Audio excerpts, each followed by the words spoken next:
انسان کی زندگی میں کچھ چیزیں ایسی ہوتی ہیں جن کے بغیر زندگی گزر نہیں سکتی۔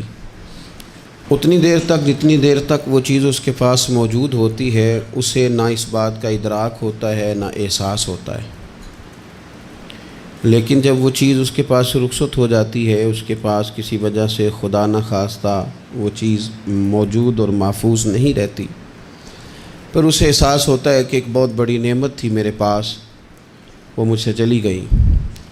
ہماری زندگی کے اندر بہت ساری ایسی چیزیں ہیں کہ اگر وہ ہم سے رخصت ہو جائیں، خدا نہ کرے، تو پھر ہمیں بڑی شدت سے احساس ہوگا کہ یہ نعمت کتنی بڑی ہے۔ آپ قوس و قزح کے رنگ دیکھتے ہیں، دھوپ اور چھاؤں میں لوگوں کے چہروں کو ملاحظہ کرتے ہیں، آپ اپنے بچوں کو محبت کی نظر سے دیکھ کر دل کو ٹھنڈا کرتے ہیں، آپ اپنے ماں باپ کو محبت کی نظر سے دیکھ کر کامل حج کا ثواب حاصل کرتے ہیں، قرآن مجید کی زیارت کر کے آپ اپنے دل میں بہت سارا سرور محسوس کرتے ہیں، لیکن یہ ساری نعمتیں اتنی دیر تک آپ کے پاس ہیں جب تک آپ کے پاس آنکھ کی نعمت موجود ہے۔ اگر یہ رخصت ہو جاتی ہے نا، اگرچہ اتنی ساری نعمتوں میں یہ ایک نعمت ہے، لیکن آپ آنکھ نہیں ہے تو آپ کو تو اپنوں کا احساس بھی نہیں، آپ تو اپنوں کے چہرے بھی دیکھ نہیں پائے۔ کوئی بھی نعمت جو آپ کے پاس ہے، آپ کبھی محسوس کریں کہ اگر اس نعمت کا وجود ہمارے پاس نہ ہوتا تو ہماری کیفیت کیا ہوتی۔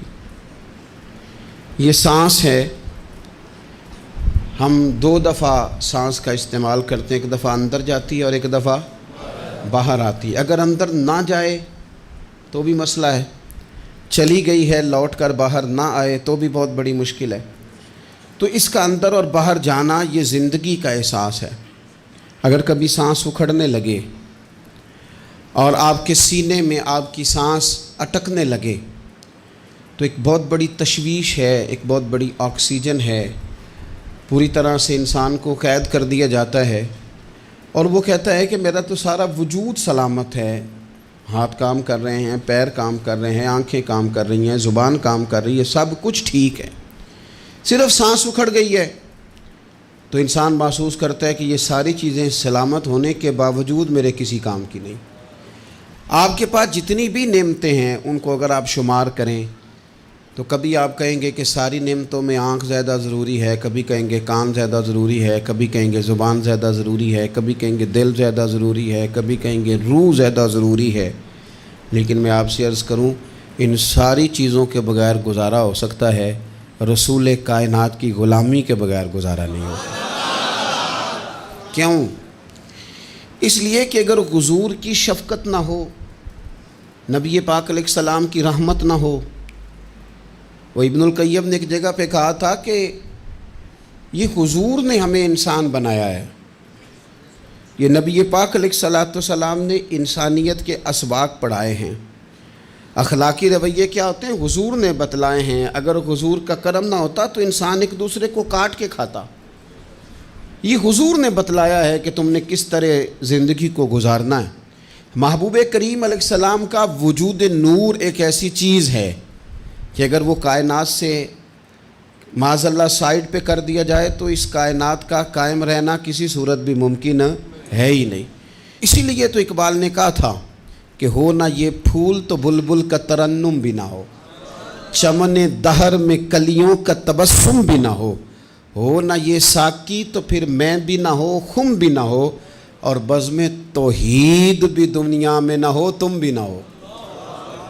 وہ بڑی بات کہہ گئے ہیں، میں نے بھی اس کو کوئی نہیں کھولنا، کہتے ہیں بزم توحید بھی دنیا میں نہ ہو، تم بھی نہ ہو، خیمہ افلاق کا استادہ اسی نام سے ہے، اور نبض ہستی تپش آمادہ اسی نام سے ہے۔ تو اقبال پھر ہمیں کرنا کیا ہے؟ کہنے لگے کرنا آپ کو یہ ہے کہ قوت عشق سے ہر پست کو بالا کر دے اور دہر میں اسم محمد سے اجالا کر دے، یہ کرنے کا کام ہے۔ اس رستے پہ آپ چل پڑیں میرے بھائی۔ پہلی امتوں کے آپ تذکرے پڑھ لیں، کتابوں میں موجود ہیں، سورہ اعراف کو دیکھ لیں، اس میں بہت ساری چیزوں کا تذکرہ کر دیا گیا ہے، اور بھی قرآن مجید کی بے شمار صورتیں ہیں، آپ ان کو دیکھ لیں، اس پر غور کر لیں۔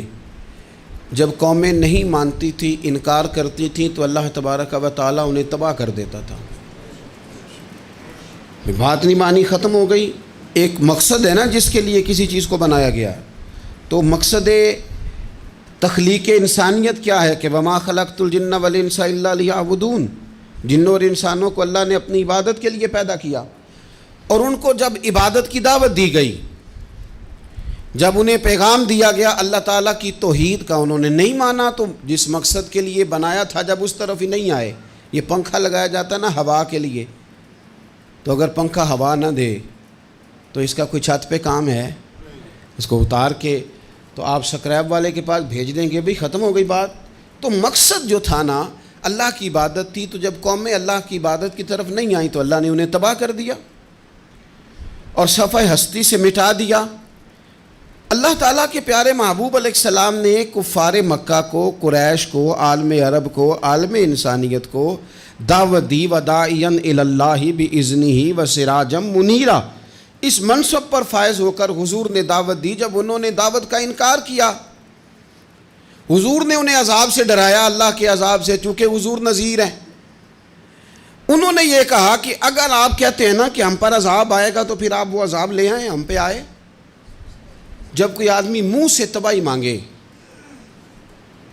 جب کوئی شخص اپنے منہ سے یہ کہے کہ کر لیں جو ہوتا ہے معاذ اللہ، تو اگر تو سامنے والا کمزور ہو تو شاید وہ کچھ نہ کر سکے، لیکن یاد رکھنا کئی دفعہ کمزور ہوتا ہے تو کچھ نہیں کرتا، تو کئی دفعہ مہربان بڑا ہوتا ہے، رحمان اور رحیم کئی دفعہ کرم نوازی کرتا ہے۔ جب انہوں نے کہا نا کہ لائیں وہ عذاب ہے محبوب جس کا آپ وعدہ کرتے ہیں، تو اللہ نے کیا فرمایا؟ فرمایا وما کان اللہ لیعذبہم وانت فیہم۔ محبوب رب کی یہ شان ہی نہیں کہ انہیں عذاب دے، کیوں؟ اس لیے کہ آپ ان کے درمیان موجود ہیں۔ اے محبوب علیہ السلام، اللہ کی یہ شان نہیں کہ انہیں عذاب دے اس حال میں کہ آپ ان کے درمیان موجود ہیں۔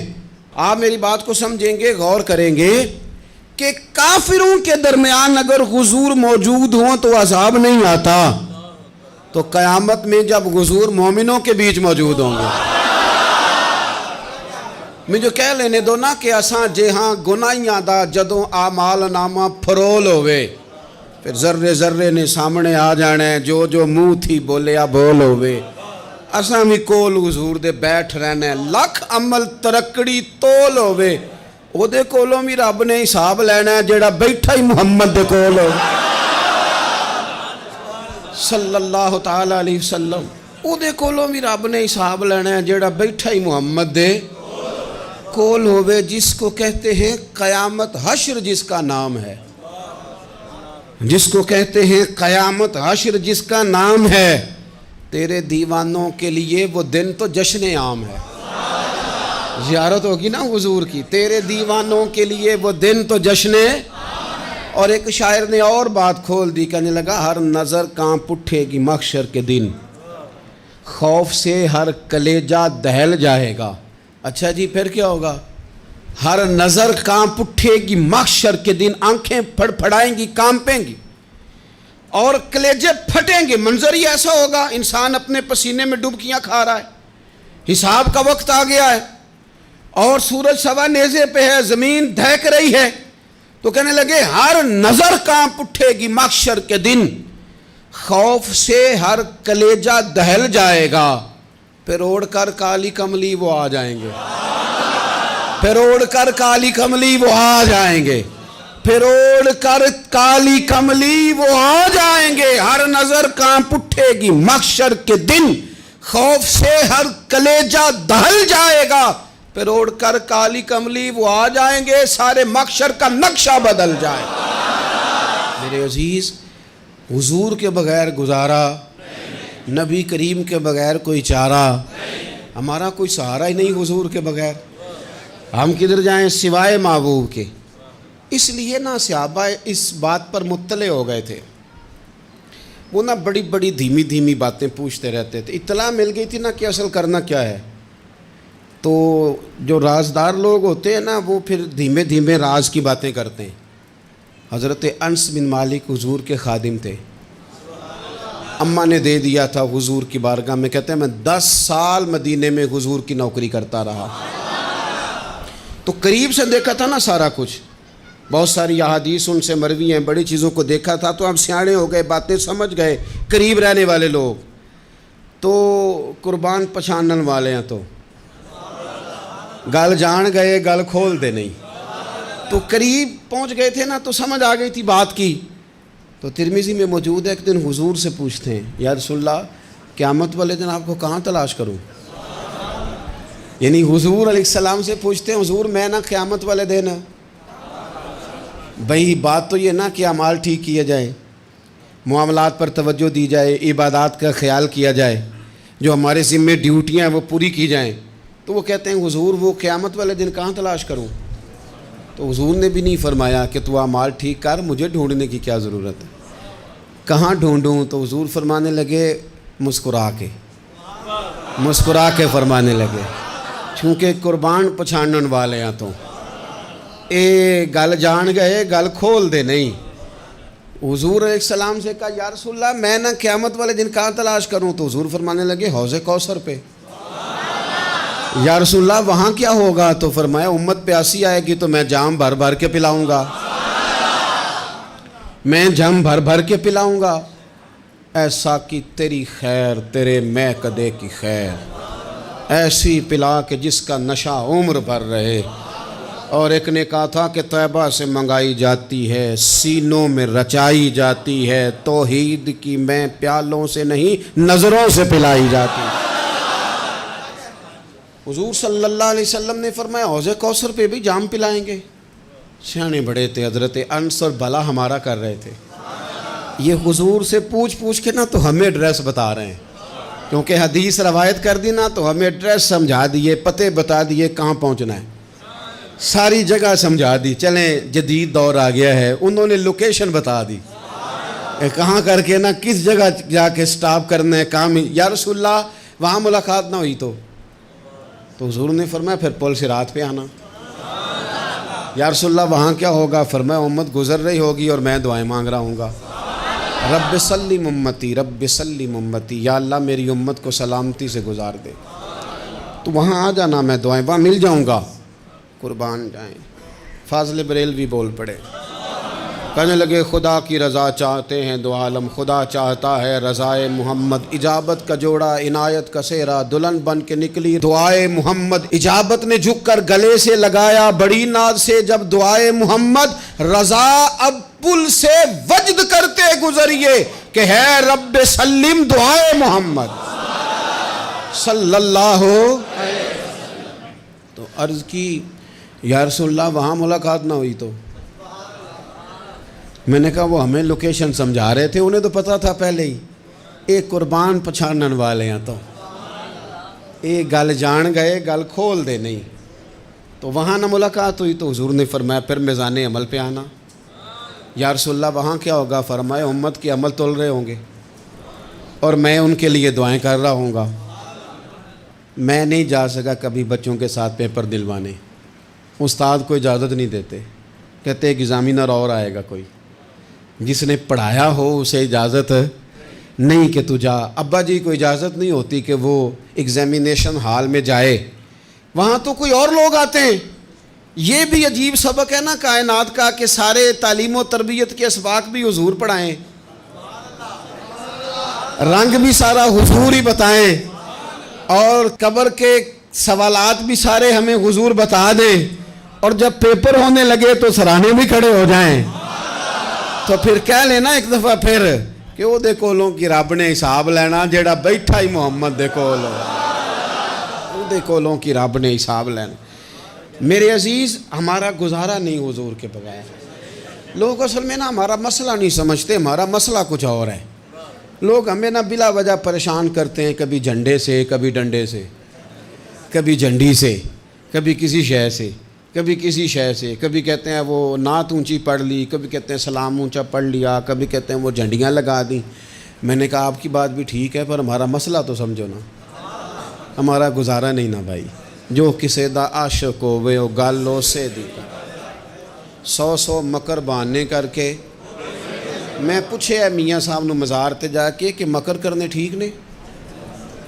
تساں کہنا مکر کردا ہے تے حضور ٹھیک نے؟ تے مینوں لگدا ہے کہ پولا جان دے سے پے کہ سونا راضی کرنا ہوئے تے موڑ ٹھیک نے۔ حضور نے ایک دن کہا تھا، حضرت ابو سعید خدری نے کہا یا رسول اللہ آپ قرآن پاک کی تلاوت کر رہے تھے، قرآن پاک بڑا سونا پڑھتے تھے نا، تو نبی کریم نے سن لیا، اب کیا کریں دلیل دیں گے تو بات مضبوط ہو جائے گی۔ حضور نے سن لیا تو بعد میں فرمایا ابو سعید تو بڑا سونا قرآن پڑھتا ہے، رب کے علاوہ کسی کو دکھا کے عبادت کرنی جائز ہے؟ حضرت ابو سعید خدری کہنے لگے سن رہے ہیں مجھے پتہ نہیں تھا آپ سن رہے ہیں، ورنہ میں نے تو اور بنا بنا کے پڑھنا تھا۔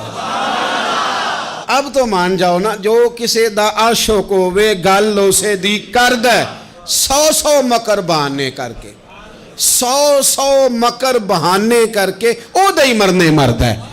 میرے عزیز ہماری مجبوری ہے، لوگ اس بات کو سمجھتے نہیں، ہماری مجبوری ہے، حضور کا میلاد ضروری ہے، لوگ سمجھتے نہیں بات کو، اس لیے بلا وجہ رٹا ڈال کے بیٹھتے ہیں۔ بھئی ہم نے تو کوئی رٹا ڈالنا نہیں، نہ سیاست کا، نہ دولت کا، نہ اقتدار کا، نہ کسی اور چیز کا۔ سیاست دے جھگڑے اساں چھوڑ دیتے، یہ تے محبت دا جھگڑا ہے، یہ چھڑا کوئی نہیں سکتا۔ تو میرے عزیز ہمارا حضور کے بغیر گزارا، اور نبی پاک علیہ السلام کے بارے میں رب فرماتا ہے وَلَسَوْفَ يُعْطِيكَ رَبُّكَ فَتَرْضَىٰ، محبوب میں آپ کو اتنا دوں گا کہ آپ اپنے رب سے راضی ہو جائیں گے۔ کیا کروں میں اب، یہ آیت اتنی شاندار ہے۔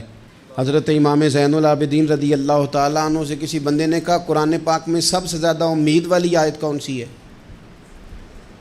اس کا خیال تھا لا تقنطوا من رحمت اللہ کہیں گے، اللہ کی رحمت سے نا امید نہ ہونا۔ اس نے کہا حضور سب سے امید والی آیت بتائیں، وہ کہتا میرے ذہن میں تھا کہ یہ والی آیت پڑھیں گے، تو امام زین العابدین رضی اللہ تعالیٰ عنہ فرمانے لگے سب سے امید والی آیت ہے وَلَسَوْفَ يُعْطِيكَ رَبُّكَ فَتَرْضَىٰ، رب کہتا ہے محبوب اتنا دوں گا کہ آپ اپنے رب سے راضی ہو جائیں گے۔ آیت نازل ہو گئی تو حضور پتہ کیا فرماتے ہیں صحابہ سے؟ فرماتے ہیں رب کہتا ہے حبیب تجھے راضی کرنا ہے، اور جب تک میرے سارے غلام جنت میں گئے نہ میں نے اللہ سے راضی ہونا ہی نہیں، میں نہیں راضی ہوتا اللہ سے، سارے جائیں گے تو تب تو میں تو کہتا ہی رہوں گا نا قربان پچھانن والے آتا، او گل جان گئے پر گل کھول دے، او گل کھول دے نہیں، پتہ چل گیا بات کا، حضور کے بغیر گزارا، حضور کے بغیر کوئی چارہ ہی نہیں۔ اور خود حضور کیا فرماتے ہیں، یہ سنن ابن ماجہ ہے، میرے رسول پاک صلی اللہ تعالیٰ علیہ وسلم ارشاد فرماتے ہیں، حدیث کے راوی حضرت ابو موسیٰ اشعری رضی اللہ تعالیٰ عنہ، حضور فرماتے ہیں کہ اللہ نے مجھے اختیار دیا۔ یا رسول اللہ کس بات کا؟ فرمایا رب نے اختیار دیا میں چاہوں تو آدھی امت بغیر حساب کے جنت چلی جائے، اور میں چاہوں تو اللہ سے اختیار لے لوں کہ یا اللہ مجھے شفاعت کا حق دے، میں سفارش کرتا جاؤں اور تو انہیں معافی دیتا جائے، یہ مجھے اختیار دیا اللہ تعالیٰ نے۔ تو حضور کیا فرماتے ہیں؟ فرماتے ہیں وہ آدھی امت والا سودا نہیں میں نے قبول کیا، میں نے نہ شفاعت لی ہے کیونکہ یہ عام تر ہے اور یہ کفایت کرنے والی ہے، یہ عام بھی ہے اور کفایت کرنے والی بھی ہے۔ اور حضور نے یہ لفظ کہے، یہ سنن ابن ماجہ کتاب الزہد دیکھیے گا، اس میں روایت مل جائے گی۔ حضور فرماتے ہیں یاد رکھو تمہارا کیا خیال ہے کہ میری یہ شفاعت پرہیزگاروں کے لیے؟ خود جملہ استفہامیہ سے بات کرتے ہیں، تمہارا کیا خیال ہے کہ میری یہ شفاعت جو قیامت میں میں سفارش کروں گا تو پرہیزگاروں کی کروں گا؟ حضور فرماتے ہیں نہیں، میں قیامت میں گناہ گاروں کی سفارش کروں گا، میں گناہ گاروں کی سفارش کروں گا، گناہ گاروں کے لیے عرض کروں گا اللہ کی بارگاہ میں۔ کچھ دن پہلے میں کہیں پڑھ رہا تھا کسی کا مضمون، اس نے تشبیہ کس طرح کی دی ہے مجھے پتہ نہیں، لیکن لکھ دی بات، کہنے لگے ایک وکیل ہوتا ہے ایک شفیع ہوتا ہے، ایک وکیل ہوتا ہے ایک، حضور وکیل نہیں ہمارے، حضور ہمارے شفیع ہیں، شفاعت کرنے والے ہیں۔ وکیل یہ کہتا ہے جج صاحب سے کہ یہ جس کا میں وکیل ہوں نا اس نے نا غلطی کوئی نہیں کی، اسے معاف کر دیں۔ وکیل یوں بحث کرتا ہے، کہتا ہے اس نے کیا ہی نہیں، جرم معاف کریں۔ اور جو شفیع ہوتا ہے نا وہ کہتا ہے مالک اس نے سارے کیے، تو میرے آنے کی لاج رکھ اور اسے معاف کر دے۔ یہ وکیل اور شفیع کا یہ فرق ہوتا ہے کہ شفیع کہتا ہے سونے سارے کیے ہیں، بڑے بڑے پاپ کیے ہیں، پر میں جو آ گیا ہوں تو مہربانی کرنا معافی دے دے۔ میرے عزیز، حضور کے بغیر کہیں بھی گزارا نہیں ہے۔ ہم نے نا جب یہ بات سمجھ لی، اور پتہ ہے نبی کریم صلی اللہ علیہ وسلم نے آگے بڑھ کے خود بھی کئی مقامات پر اس بات کو کھول کر مختلف انداز میں بیان کیا۔ حضرت عبداللہ ابن عباس رضی اللہ تعالیٰ عنہ کی روایت آپ دیکھ لیں، یہ آپ کو مستدرک میں ملے گی۔ حضور صلی اللہ علیہ وسلم فرماتے ہیں قیامت کے دن اللہ تعالیٰ انبیاء کے لیے نور کے ممبر بچھائے گا، ہر نبی ممبر پہ بیٹھ جائے گا، ہر پیغمبر علیہ السلام اپنے ممبر پہ جلوہ فروز ہو جائیں گے، ہر پیغمبر۔ لیکن حضور فرماتے ہیں میرا ممبر خالی ہوگا۔ یا رسول اللہ صلی اللہ تعالیٰ علیہ وسلم آپ کا ممبر کیوں خالی ہوگا؟ حضور فرماتے ہیں میں ممبر چھوڑ کے رب کی بارگاہ میں کھڑا ہو جاؤں گا، اور اس ڈر سے کھڑا ہو جاؤں گا کہیں ایسا نہ ہو کہ میں جنت میں چلا جاؤں اور میری امت رہ جائے۔ میں اپنی امت کی سفارش کروں گا، رب میری امت کی سفارش قبول کرے گا۔ فرماتے ہیں میں اتنی سفارش کروں گا، اتنی سفارش کروں گا کہ جہنم کا دروغہ مجھ سے کہے گا کہ محبوب کمال ہو گئی، آپ نے تو اپنا کوئی غلام دوزخ میں رہنے نہیں دیا، سارے آپ نے نکال دیے۔ کسی شاعر نے بڑی خوب بات کی تھی، اس نے کہا تھا کہ یاد رکھو قیامت کا جو دن ہے نا، یہ قیامت کا دن دراصل ہمارا وقت ہوگا خاص، جب ہم نبی پاک صلی اللہ علیہ وسلم کی بارگاہ میں جائیں گے تو ہمیں سمجھ آ جائے گی کہ دنیا میں ہم نے کئی دوستیاں لگائی تھیں پر جھوٹی لگا بیٹھے۔ ایک دوستی سچی ہے جو مدینے والے کی ہے، وہ کہتے ہیں محمد بوٹیا جھوٹا ہی جاگ سارا، یہ سچیاں مدینے والے دیاں یاریاں، سچیاں مدینے والے دیاں۔ تو نبی پاک صلی اللہ علیہ وسلم کے بغیر نہ دنیا میں گزارا ہے، نہ قبر میں گزارا ہے، نہ آخرت میں گزارا ہے۔ اب ایک سبق ہے، وہ سبق بھی آپ نے ضرور یاد کرنا ہے۔ جس شخصیت کے بغیر ہمارا گزارا نہیں، نہ قبر میں، نہ حشر میں، نہ پل صراط پہ، نہ میزان عمل میں، نہ حوض کوثر پہ، تو ہمارا ان کے بغیر دنیا داری میں گزارا کیسے ہو جاتا ہے؟ ہمارا تجارت بھی حضور سے سیکھیں، گھرداری بھی حضور سے سیکھیں، شادی بیاہ کے طریقے بھی حضور سے سیکھیں۔ جب گزارا نہیں حضور کے بغیر تو پھر زندگی کے سارے سلیقے حضور سے سیکھیں، پھر ادھر ادھر جانے کی ضرورت ہے۔ حضور کی سیرت کو پڑھیں، سوانے کو پڑھیں، حیات مبارکہ کا مطالعہ کریں۔ یہ جو ہم میلاد کا جلوس لے کے نکلتے ہیں نا، جب ہم نے نا بہت ساری چیزوں کو سطحی سا سمجھ لیتے ہیں معاذ اللہ بعض اوقات۔ یہ جب ہم میدان میں نکلتے ہیں نا، میلاد کے جلوس میں حضور کے نام کا نعرہ لگاتے ہیں، تو ہم نا للکارتے ہیں اس نظام کو جو نظام حضور سے پہلے تھا۔ امیر غریب کی تقسیم تھی، ذات برادری کی تقسیم تھی، چھوٹے بڑے کی تقسیم تھی، گورے کالے کی تقسیم تھی۔ ہم جب میدان میں نکل کے نعرہ لگاتے ہیں تو ہم اس نظام کو للکارتے ہیں، ہم کہتے ہیں وہ نظام نہیں چلے گا، اب حضور کا میلاد ہو گیا ہے۔ اب نظام وہ ہے کہ جس پلیٹ میں ابو بکر صدیق کھانا کھائیں گے اسی میں بلال حبشی بھی کھائیں گے۔ اب نظام وہ ہے کہ اگر غریب آدمی جرم کرے گا تو سزا ملے گی، تو اگر گورنر کا بیٹا جرم کرے گا تو سزا اسے بھی ملے گی۔ اب حضور کا نظام آ گیا، ہم اس نظام کی طرف بڑھتے ہیں۔ اپنے آپ کو حضور کے قدموں کی طرف مائل کریں۔ میلاد صرف 1 سے 12 ربیع الاول تک نہیں، میلاد سارا سال ہے، ذکر میلاد سارا سال ہے، میلاد کی محفل سارا، اور میلاد صرف مسجد میں نہیں، گھر میں بھی ذکر میلاد، دکان میں بھی ذکر میلاد۔ ذکر میلاد سے مراد حضور کی تعریفیں، نبی پاک کی شانیں، حضور کی باتیں، آ میرے دل آمنہ کے لال کی باتیں کریں، چہرہ والشمس کے اجلال کی باتیں کریں، اپنی طبیعتیں حضور کے ساتھ لگائیں، اپنے آپ کو حضور کے قدموں سے وابستہ کریں اور عشق کریں نبی پاک سے۔